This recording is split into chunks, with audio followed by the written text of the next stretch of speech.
Yang saya tangkap dari setiap apa yang beliau sampaikan adalah akan membawa Indonesia tentunya lebih baik. Hal-hal yang buruk akan dilakukan perubahan dan seterusnya.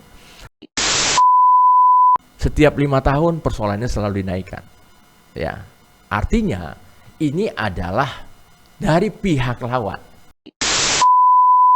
Nah, tapi kita juga perlu lihat selama ini beliau juga sudah berbuat apa untuk negara.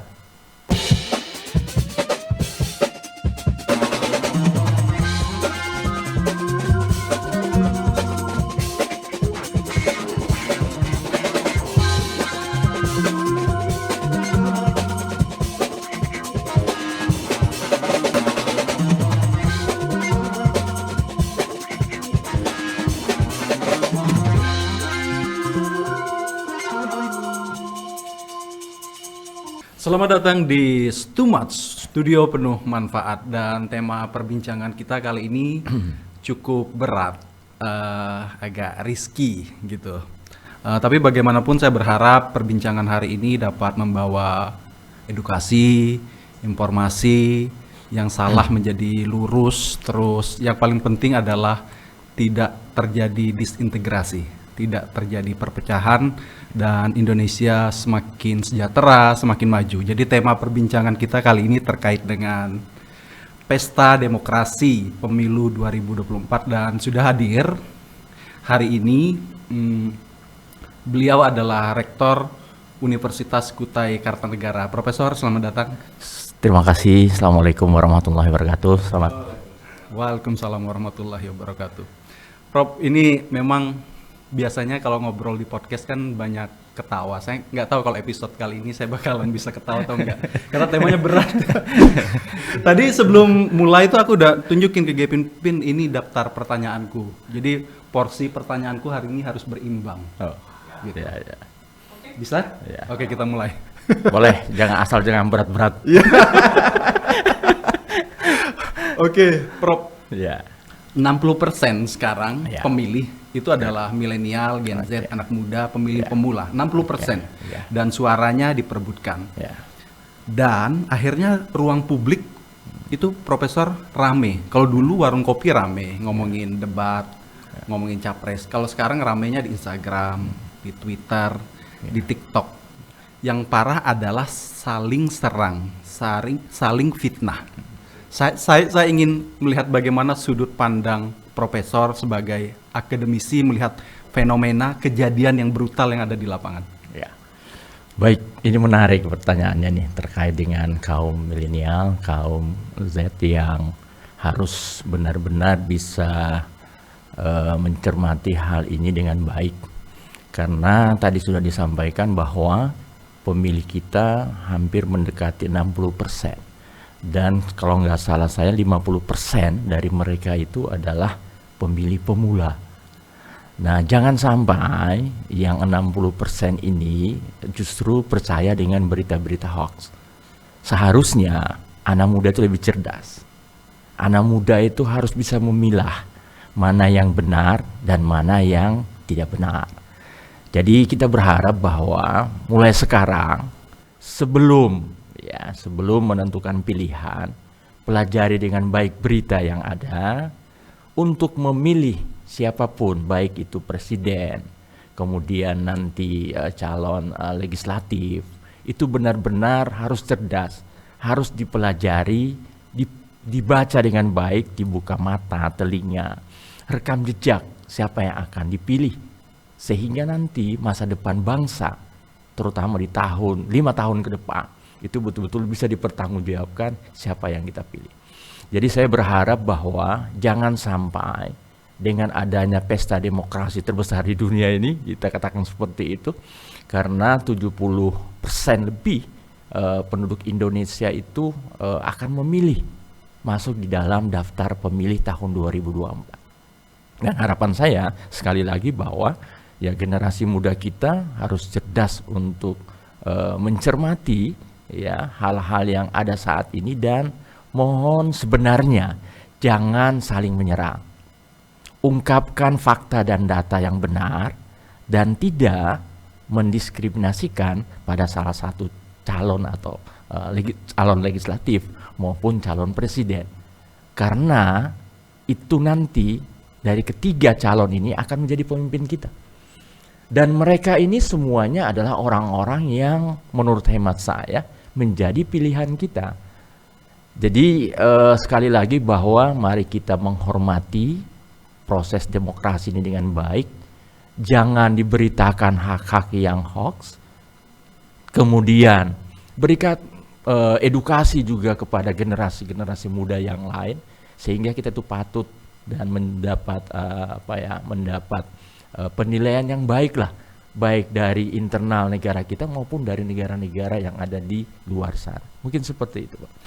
Baik, Prof. Kalau kita melihat realitanya di ruang-ruang publik itu, baik di Instagram, TikTok, atau Twitter, ini para pendukung entah itu 01, 02, 03 ini saling serang, saling fitnah. Sebenarnya apa yang terjadi? Apakah terjadi penurunan moral di negara kita?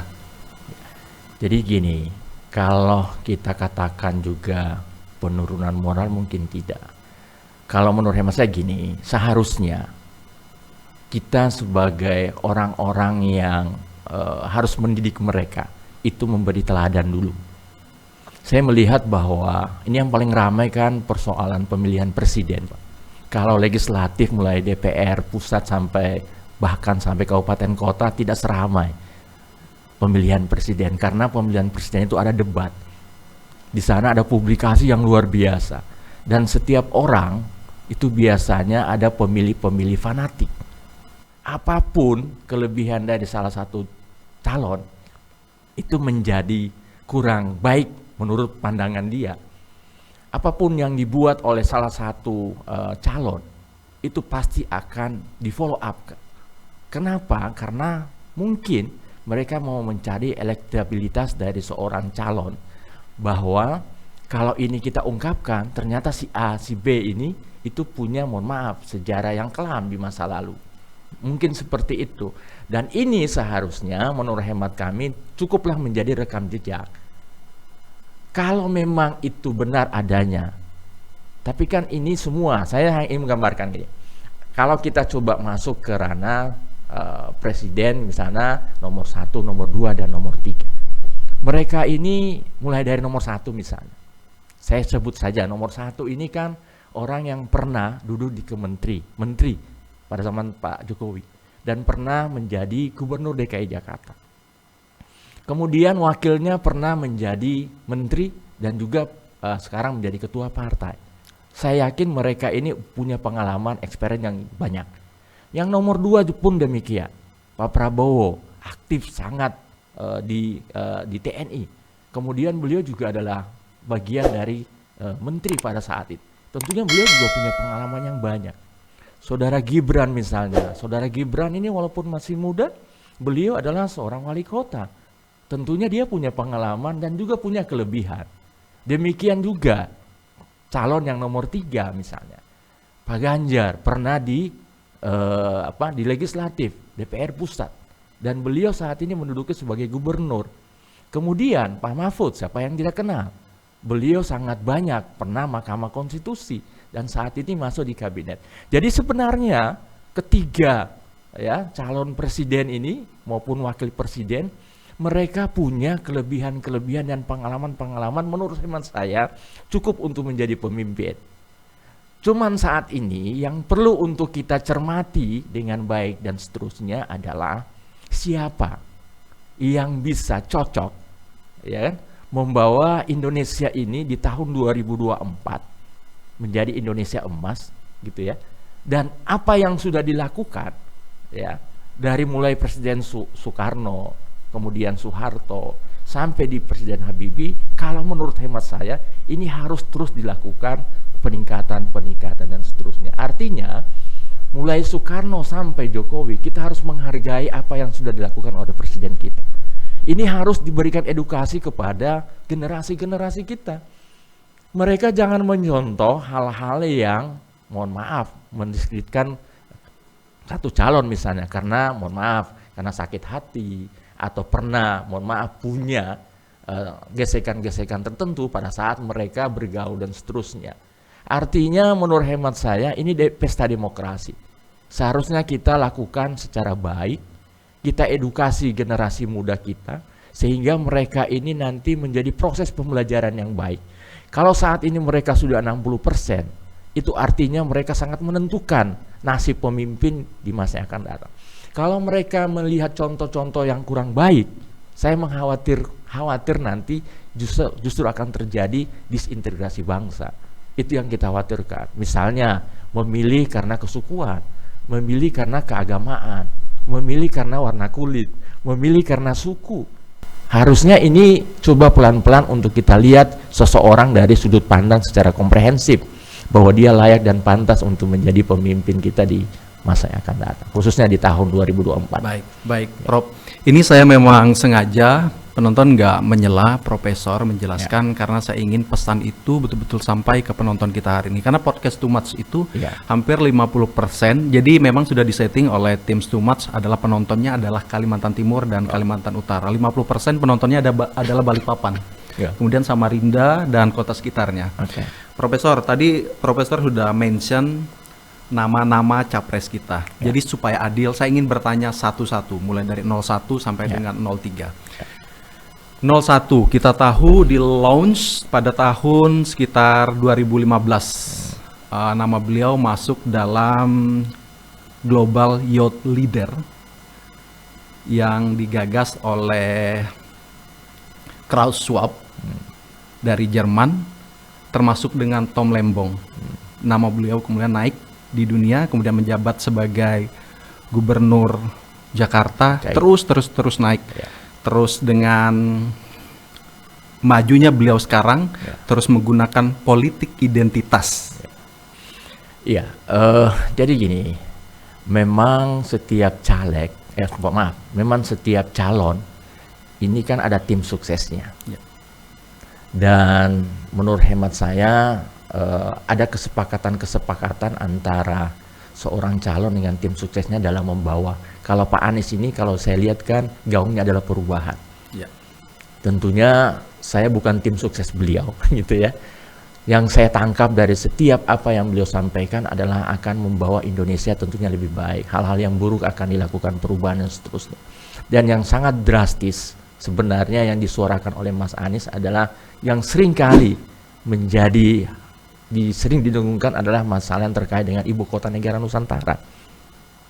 Ini pun di awal-awal kalau kita lihat berita, di awal-awal masih ada di tim itu yang kontradiktif dalam berpikirnya. Pak Muhaimin pada saat itu ngomong, kita tetap lanjutkan. Pak Anies juga tidak memberikan statement yang tegas. Yang tegas pada itu saya sebutkan salah satu partainya gitu ya. Itu yang tegas bahwa tidak akan kita pindahkan ibu kota negara Nusantara. Ini berproses terus menerus. Tapi itulah bagian yang ingin dibuat oleh Anies ke depan gitu, dengan tim yang dia bentuk. Tentunya kalau aspek ini akan dia lakukan, tentunya ada hal-hal tertentu yang ingin dia lakukan di aspek yang lain. Tadi sudah disampaikan bahwa Pak Anies ini orang yang menurut hemat saya itu punya kualitas kompetensi yang luar biasa. Beliau dari mahasiswa sudah punya aktivitas di UGM, sampai di HMI dan seterusnya, bahkan di KAMI dan sebagainya. Ini politik gitu ya. Politik itu selalu mencari aspek apa seseorang itu bisa dijatuhkan dan aspek apa yang membuat orang itu bisa meningkat elektabilitasnya. Jadi itu adalah apalagi masuk ke ruang publik gitu ya. Apalagi masuk ke ruang publik, dan apalagi kalau orang yang memberikan berita lewat media sosial ini, seperti saya katakan tadi, tidak menyaring dengan baik. Bahkan tidak semata itu saja, ada orang-orang tertentu yang saya lihat itu sampai di luar nalar kita. Padahal orang-orang itu menurut hemat saya, orang-orang yang berpendidikan gitu. Seharusnya bisa memilah mana informasi yang benar dan mana informasi yang tidak sepotong-sepotong gitu. Tadi kalau orang sudah dalam tahapan like and dislike, itu akan susah untuk dimasukkan pemahaman yang benar gitu ya. Nah, jadi oleh karena itu menurut saya bahwa dari calon nomor 1 itu punya kelebihan dan seterusnya, apalagi Caimin gitu ya. Caimin ini kan juga adalah wakil beliau gitu ya, yang memang PKB itu sudah jelas warnanya itu apa, didukung langsung oleh NU misalnya. Ya. Itu udah dari dulu seperti itu. Jadi memang beliau ini warnanya seperti itu. Warnanya seperti itu, tanggapan kita seperti itu. Tapi kalau menurut sudut pandang saya bahwa ya itulah yang mereka mungkin akan jual gitu ya. Akan jual. Tetapi bahwa kita bisa lihat selama rekam jejak mereka selama menjabat. Misalnya Pak Anies selama menjadi gubernur. Apakah beliau seperti itu? Ya, implementasi itu wujud program kegiatan beliau pada saat di Jakarta misalnya. Itu kan bisa dinilai oleh masyarakat. Demikian juga Caimin. Apakah beliau dengan PKB-nya di dalam PKB tidak ada yang beragama lain? Kan nggak seperti itu. Nah, itu mungkin menjadi bagian yang dilihat dari sudut pandang yang lain. Oke, itu calon yang pertama. Baik. Saya harus bahas juga calon kedua Ya. dan kalau gitu ya. Calon nanti kedua. kita tinggal. Oke. Supaya Oke, imbang, ya. Prof, ini tadi kan saya sudah mengajukan pertanyaan terkait dengan Capres 01. Tapi kalau nanti saya terlalu tajam ke situ, artinya tidak berimbang. Ya. Jadi saya langsung pindah ke pertanyaan selanjutnya terkait dengan Capres 02. Kita tahu sendiri beliau dengan background TNI, Ya. kemudian orang yang tegas, kemudian disiplin, keras. Namun isu yang selalu digulingkan, dilempar ke publik itu setiap 5 tahun terkait dengan pelanggaran HAM itu. Oke. Kemudian isu penculikan. Oke. Sebagian masyarakat nge-tweet atau komen, takut kalau presidennya seperti itu. Profesor melihatnya seperti apa?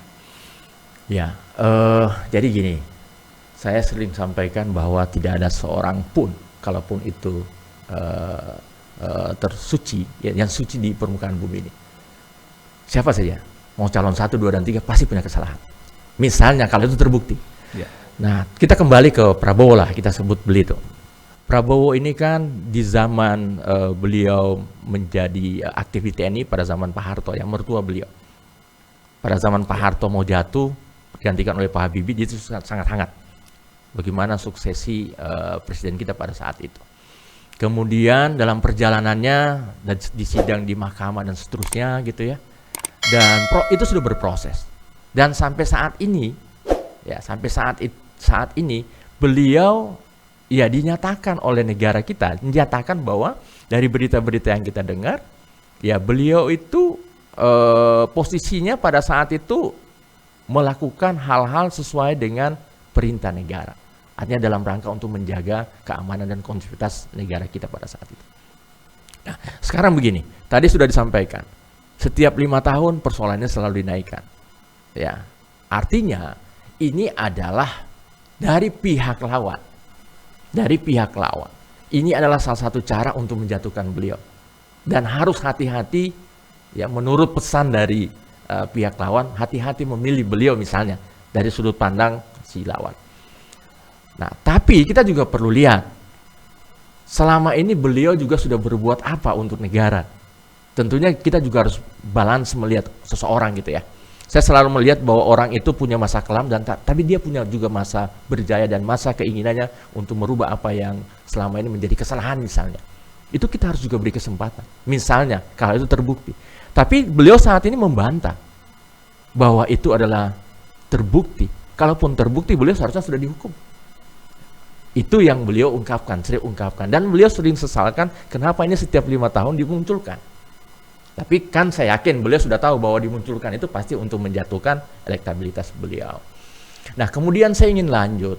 Pak Prabowo ini kan dalam proses perjalanannya, saya juga melihat, kemudian menonton apa yang menjadi kerja-kerja beliau di negara kita, kemudian perjuangan beliau, baik teman-teman yang kemarin di Malaysia misalnya ya, yang sudah mau dihukum mati, beliau bisa bebaskan gitu ya, dalam posisi beliau betul-betul kalau menurut apa yang saya dengar dan apa yang saya lihat, beliau membebaskan dengan berbagai kemampuan dan link yang beliau miliki di negara-negara Malaysia, dan itu adalah menurut hemat saya hal-hal yang positif buat beliau. Kemudian perjuangan beliau, jangan dikira misalnya perjuangan beliau di Palestina juga tidak berbekas. Ya, mungkin tidak diekspos banyak, tapi menurut saya juga ada catatan-catatan itu. Dan beliau juga saat ini memimpin TNI. Selama di TNI juga saya yakin dan percaya beliau juga menorehkan banyak prestasi gitu ya. Jadi saya selalu memandang orang itu adalah jika orang ingin berbuat untuk negara kita, kenapa tidak? Baik. Dan saat ini kalau kita melihat bahwa banyak juga orang memilih beliau dari sudut pandang yang berbeda, ya, dari survei-survei yang ada gitu ya. Jadi saya melihat bahwa ada sisi lain yang akan dipandang oleh pihak pemilih terhadap beliau yang mungkin ya bisa menjadi pemimpin kita di masa yang akan datang. Dan tentunya itu menurut hemat saya tidak hanya Prabowo, tentunya ada Gibran gitu ya. Ada Gibran dan seterusnya. Kalau kita lihat suasana saat ini dari beberapa publikasi bahwa bersatunya adanya Gibran dan Prabowo itu seakan-akan Jokowi sama Gerindra itu bersatu gitu ya. Yang dulunya di tahun 2014-2019 itu adalah sangat kuat gesekannya. Artinya apa? Itu juga saya mengatakan bahwa saat ini kita bisa bermusuhan, Pak. Tapi 5 tahun akan datang kita bisa berteman. Tergantung kepentingan ya negara untuk membangun negara. Dan saya melihat, Pak, mohon maaf, ini saya posisi positifnya Pak Prabowo ya. Selain tadi kita bicarakan dari sisi negatifnya. Beliau bisa bersatu sama Pak Jokowi. Itu sudah hal yang positif. Mungkin dari sudut pandang orang lain, dari tim-tim sukses dia sebelumnya, bahwa itu adalah kekecewaan mereka. Tapi dari sisi pandangan yang lain menganggap bahwa itu penyelamatan negara yang kuat. Bersatunya antara dua kubu yang sangat bergesekan. Sehingga mungkin Pak Jokowi bisa membangun dengan tenang gitu ya. Karena tadi saya katakan bahwa antara presiden dan legislatif itu harus kuat, Pak, agar supaya program-program yang dicanangkan oleh negara itu bisa dibangun dengan baik. Kira-kira seperti itu. Baik, ya. Prof, ini saya langsung pindah ke nomor 3 walaupun sebenarnya saya bisa tanggapi terkait dengan Capres 01 maupun 02. Cuma bagaimanapun posisi saya harus tetap netral. Kita berpindah ke Ganjar Pranowo. Kita ketahui kemarin itu saya sempat ingat pertama kali saya dengar nama beliau itu ketika nama Ganjar Pranowo disebut-sebut terkait dengan kasus IKTP. Ya. Kemudian dosa yang ada di Wadas juga. Kebetulan ada salah satu tim kita ini orang Jawa. Gitu ya. Begitu. Jadi katanya, wah ini saksi hidup nih Wadas gitu. Gimana? Saya ingin sudut pandang Profesor terkait dengan dosa Ganjar Pranowo tersebut. Ya, sekali lagi nih kita mau coba mengungkapkan kesalahan-kesalahan yang pernah terbuat gitu ya. Paling tidak begini Prof, kenapa saya bertanyanya terbalik? Kan biasanya kalau orang bertanya dia sebutkan kebaikannya. Ya, dia sebutkan semua kebaikan dari 3 paslon. Ini polanya saya balik. Saya sebutkan keburukannya gitu. Ya. Memang terindikasi Pak ya. Terindikasi dan diberita bahwasanya pada saat beliau di legislatif DPR pusat itu beliau ikut serta di dalam mohon maaf dalam tanda kutip masuk di persoalan EKTP. Dan saat ini pun itu mulai diangkat di medsos, itu mulai dimunculkan karena itu mungkin menjadi catatan kelam buat beliau. Walaupun kita tahu bahwa beliau tidak dihukum, dengan kata lain berarti itu bersih kan. Karena kita adalah negara hukum. Kalau orang itu masuk dalam tataran dihukum, itu artinya dia bukan lagi terduga, Pak, tapi dia sudah masuk dalam putusan. Artinya dia sudah harus dihukum. Tapi kan itu beliau tidak dihukum. Bukti itu adalah beliau bisa menjadi gubernur, Pak, di Jawa Tengah 2 periode, gitu ya. Artinya kita belum bicara apakah itu benar dan sebagainya. Itu nanti urusan lain ya, Pak ya. Tapi kita lihat posisi itu. Nah, saya melihat bahwa sekali lagi bahwa ketiga calon ini gitu ya. Walaupun saya kembali ulang ke 1, 2 dan 3 itu punya masa kelam, Pak. Punya. Ya, bahkan Pak Anies barusan ini dalam tanda kutip sebelum masuk ke pencalonan, beliau sempat dalam tanda kutip akan dipanggil KPK kan seperti itu. Nah, itu artinya hal-hal seperti ini dalam dunia politik sepertinya ya biasalah mungkin ya. Biasalah. Makanya orang yang harus masuk politik itu harus kuat, Pak. Tidak hanya pribadi dia, keluarga dianya juga harus kuat. Karena akan banyak membuka segala hal yang dia lakukan. Apalagi sekarang rekam jejak digital itu sangat mudah membuka apa yang dikerjakan atau apa yang dibuat oleh orang itu di masa-masa yang lalu dan bisa dibuka saat ini. Nah, kembali ke Pak Ganjar tadi. Jadi saya selalu memandang bahwa ketiga calon presiden ini adalah orang-orang memang yang menjadi pilihan kita, yang punya dosa-dosa dan juga punya kebaikan-kebaikan. Saya hanya sampaikan seperti itu. Semua Pak, 1, 2, 3 punya, tinggal kita pilihan kita. Nah, oleh karena itu saya selalu mengatakan bahwa baca secara detail semua kasus-kasus dosa-dosa kalau kita katakan tadi itu dari ketiga para calon ini, kemudian kita pelajari dengan baik, dan setelah itu dia berbuat apa, ya, setelah dia dinyatakan seperti itu, dia berbuat apa buat negara kita, dan apakah dia layak untuk memimpin kita, untuk kita pilih nanti di 14 Februari 2024. Baik, Ya. Prof, minum dulu, Prof. Bahasannya agak panas, aku haus jadi. Kita dulu. Ya. Soalnya aku salah ngomong, sumpah. Minum dulu.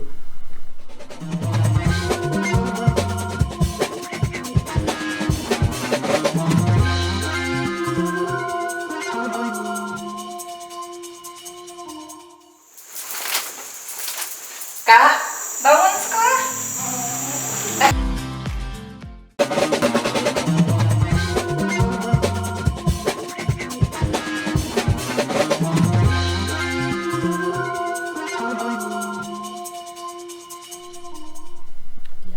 Prof, kita lanjut. Tadi kan udah capres, sekarang cawapresnya. Waktunya agak panjang, Mas. Iya, iya, Oke, iya. aman ya? Terkait Oke. dengan ini saya langsung ringkas. Ya. Caimin dan Mahfud MD. Oke.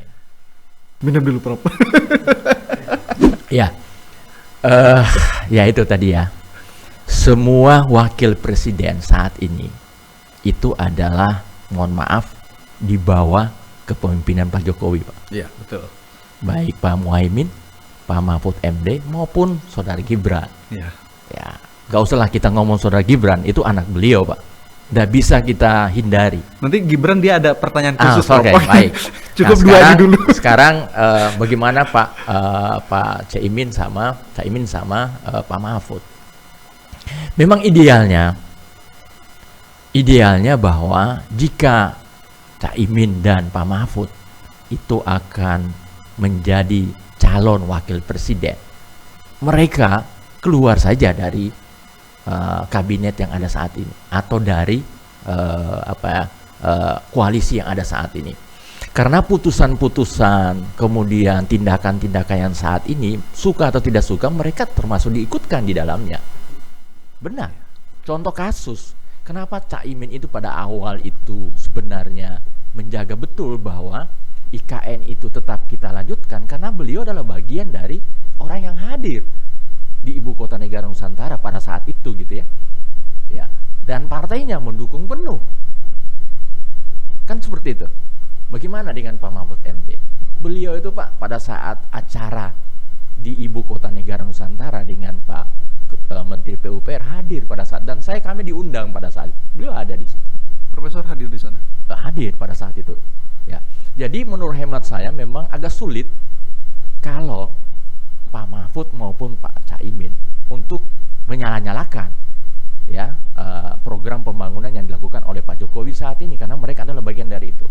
Tapi terlepas dari itu, saya selalu melihat bahwa tidak ada satupun gitu ya kepemimpinan itu yang akan menjalankan semua yang sempurna.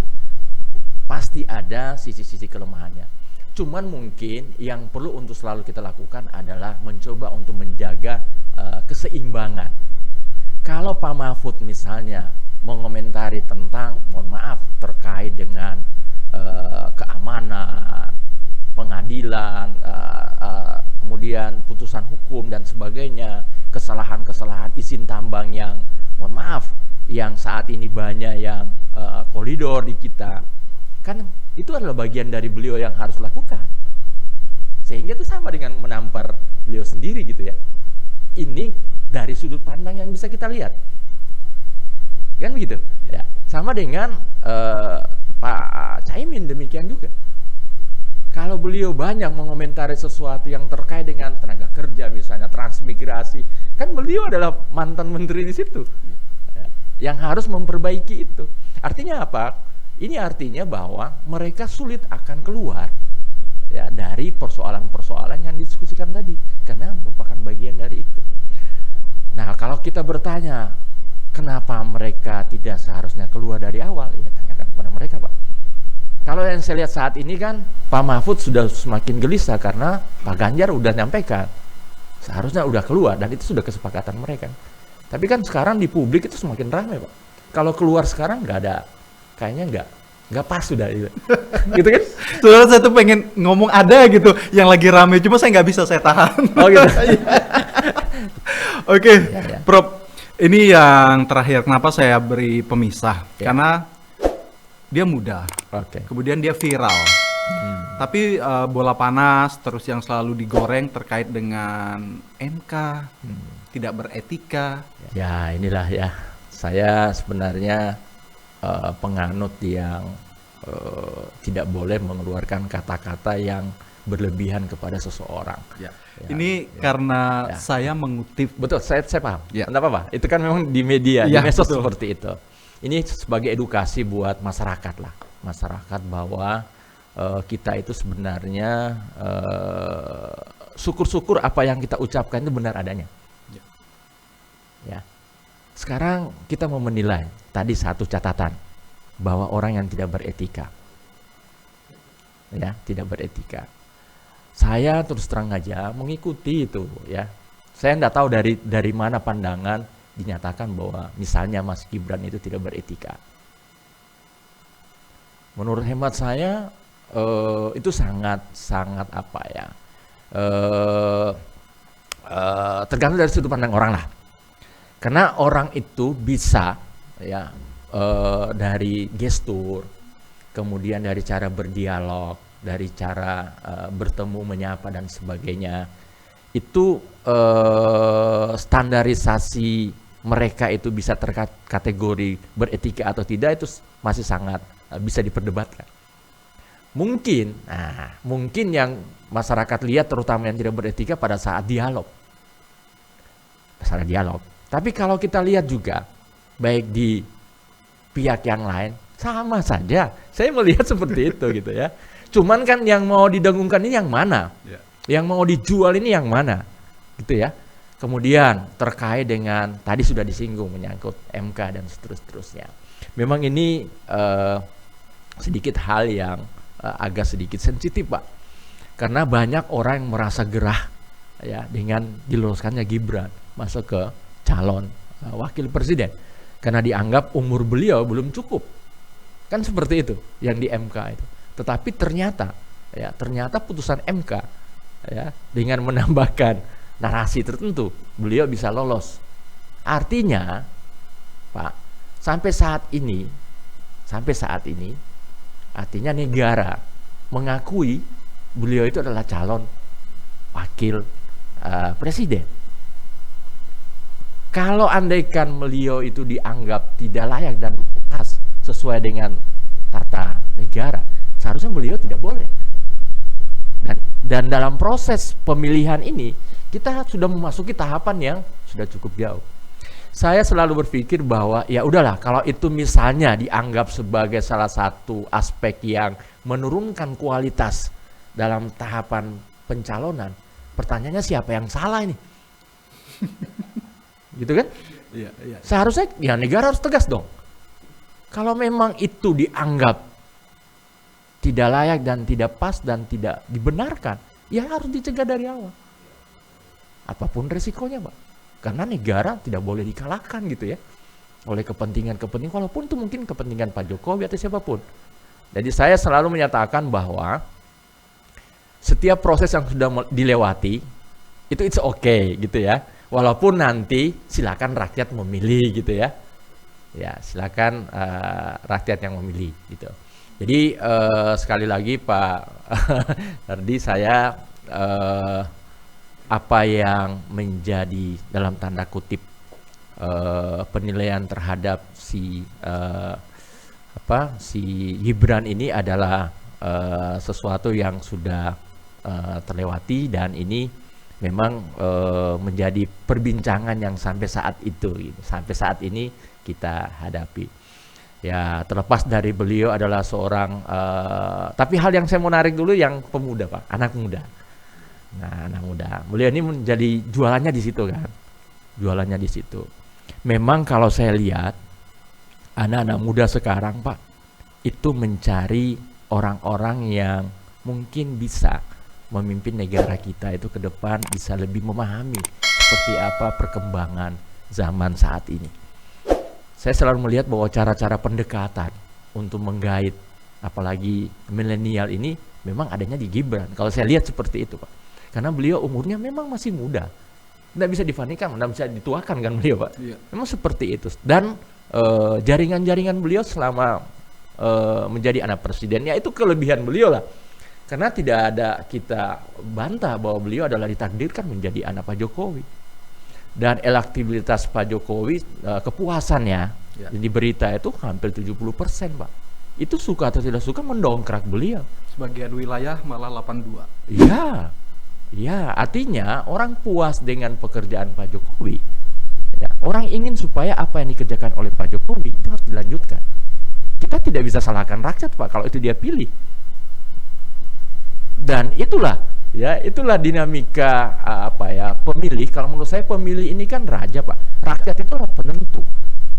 Walaupun kita mohon maaf mendiskreditkan Gibran, Pak Mahfud maupun Pak Caimin, kalau rakyatnya melihat beliau itu orang yang baik, orang yang bisa membawa negara ini nanti ke depan bisa lebih baik, orang pasti milih, Pak. Karena kalau saya lihat presiden dan wakil presiden ini, Pak, pilihannya sangat hangat di tahun 2024 nih. Iya, betul. Ya, sangat hangat, Pak. Apalagi kalau sudah bicara putaran 1 dan putaran 2. Itu kan nanti di berikutnya. Tapi saya melihat bahwa Caimin, kemudian Pak Mahfud dan Pak Mas Gibran ini punya jualan masing-masing. Mereka punya karakter, punya kompetensi, punya kapabilitas yang berbeda-beda. Karena manusia tidak akan pernah menguasai secara keseluruhan. Nah, tentunya yang muda biasanya akan selalu menjadi catatan, Pak, karena dianggap mungkin belum punya pengalaman, ya Pak ya. Tetapi juga banyak pemimpin itu, ya, pemimpin itu menurut hemat saya juga walaupun dia muda, tetapi dia punya prestasi-prestasi yang cukup baik. Ada orang yang menyatakan bahwa di dalam dialog itu pernah ya, Caimin pernah melontarkan kepada Gibran ya, terkait perkembangan kota Solo yang begitu maju dan berkembang dan bisa menjadi salah satu contoh. Tetapi juga pada saat itu seakan-akan itu dilihat bahwa karena beliau adalah anaknya presiden, banyak APBN ke Solo. Tapi beliau juga bantah dengan ya banyaknya ya kan hibah-hibah yang datang dari negara lain untuk membangun Solo. Itu artinya apa? Bagian dari posisi beliau bisa membahasakan dan bisa mengkoordinasikan itu sehingga Solo itu bisa terbangun, Pak. Jadi seperti itulah kira-kira gambaran pandangan saya. Ya. Begini, tadi sudah kita sampaikan, sudah kita obrolkan terkait dengan capres dan cawapres mulai dari 01 sampai dengan 03. Akhirnya di publik itu pemilih rasional itu mempunyai kesimpulan sendiri bahwa yang kita pilih ini bukan nabi, tapi pemimpin, tapi presiden, tapi cawapres. Betul. Dalam artian tidak ada manusia yang sempurna. Ya, setuju. Dan keluarlah statement netizen 62 bahwa sekarang ini kita memilih bukan memilih yang terbaik, tapi mencegah yang paling buruk untuk naik. Ya. Profesor melihatnya seperti apa? Ya, kalau saya membahasakan adalah memilih yang terbaik, memilih yang baik dari yang ada gitu ya. Ya, jadi itu satu. Kemudian tentunya memilih yang terbaik dari yang ada ini, yang mereka harus punya pemahaman yang baik terhadap ketiga calon ini, baik presiden maupun wakil presidennya. Mereka punya kemampuan untuk melihat track record tadi, yang positif maupun yang negatifnya. Kemudian mereka juga bisa memastikan bahwa